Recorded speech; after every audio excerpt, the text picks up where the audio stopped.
រដូវកាលថ្មីមកដល់ទៀតហើយបងប្អូនគឺថាដាក់មងរកម្ហូប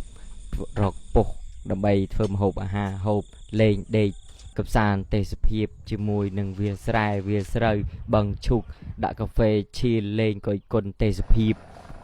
បាទសូមស្វាគមន៍ពុកម៉ែបងប្អូនទាំងអស់គ្នាកាន់វីដេអូថ្មីវីដេអូនេះផងដែរខ្ញុំបាទនឹងទៅដាក់មងកម្មពិតទៅខ្ញុំដាក់តាំងពីល្ងាចហើយក៏ភ្ញាក់ព្រឹកឡើងទៅមើលគឺបានសងសឿមួយក្បាលក្រោយពេលបានពុះមួយក្បាលក៏បែកគំនិតទៅបោះតង់នៅឯវាលស្រែគឺថារៀបចំអីវ៉ាន់ដើម្បីចេញម៉ូតូទៅហើយឆ្ពោះទៅកាន់គោលដៅរបស់យើងគឺវាលស្រែខាងកើតភូមិគឺខែនេះបងប្អូនដឹងស្រាប់ហើយជាខែវស្សាមេឃធ្លាក់ភ្លៀងមកជាច្រើនមេហើយក៏ធម្មជាតិបាយតងឃីវខ្ចីហើយបូករួមជាមួយខ្យល់បក់ត្រជាក់អញ្ចឹងទៀតអូយពិតជា relax refresh មែនតើបងប្អូនព្រះអាទិត្យរៀបលេចអញ្ចឹងទៀតគឺអេមតែម្ដងហើយក៏ទៅដល់ទីតាំងរបស់យើងទៅលាក់វាយចតុលម៉ូតូលើកអីវ៉ាន់មួដើរឆ្ពោះទៅកាន់កូនខ្ទមមួយជាខ្ទមរបស់អ្នកស្រែ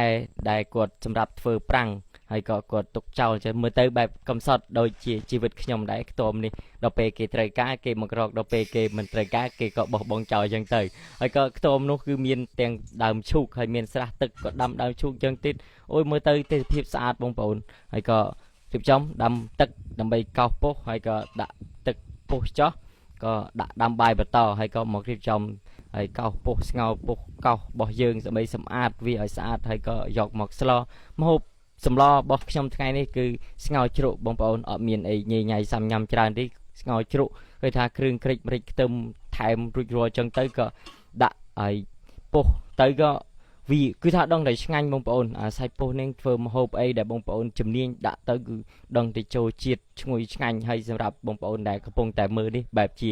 ដឹងតែស្រក់ទឹកមាត់ហេទឹកមាត់ទៀតហើយកុំប្រាប់ថាឃើញវីដេអូចេញហើយសុំទិញពុះមិនមានទេបងប្អូនខ្ញុំរាប់ហូប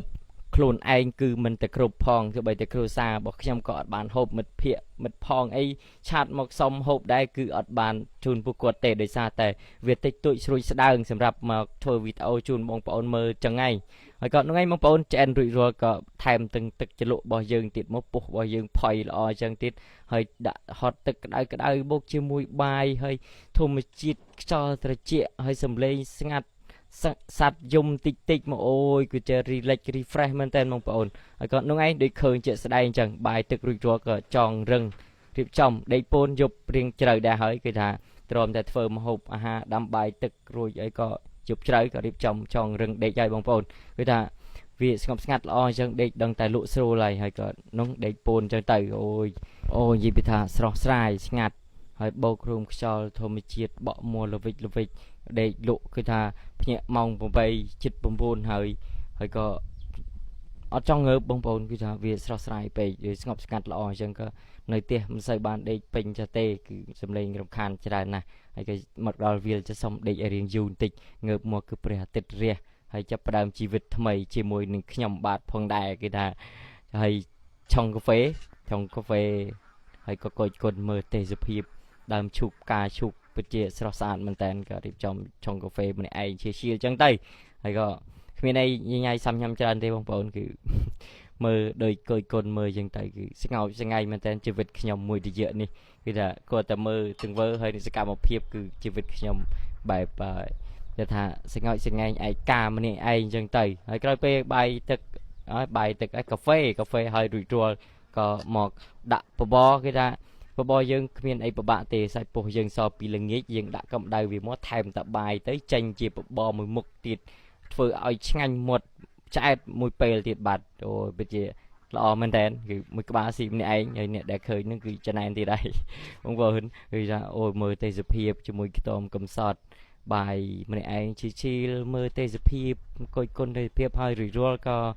មករៀបចំអីវ៉ាន់ដើម្បីត្រឡប់ទៅគេហដ្ឋានផ្ទះខ្ញុំបាទវិញហើយក៏កាត់វីដេអូជូនបងប្អូនទស្សនាវីដេអូក្រោយទៀតមិនដឹងទៅណាទេបងប្អូនជួយរីខមមិនខ្ញុំផងមើលខ្ញុំកប់យោបល់នឹងការធ្វើវីដេអូហើយត្រីក៏រកលេងបានដែរខែនេះហើយនោះឯងបងប្អូនបើចូលចិត្តកុំភ្លេច like ហើយនឹង follow វីដេអូនេះផងអូខេជម្រាបលាជួបគ្នានៅវីដេអូក្រោយបាយបាយ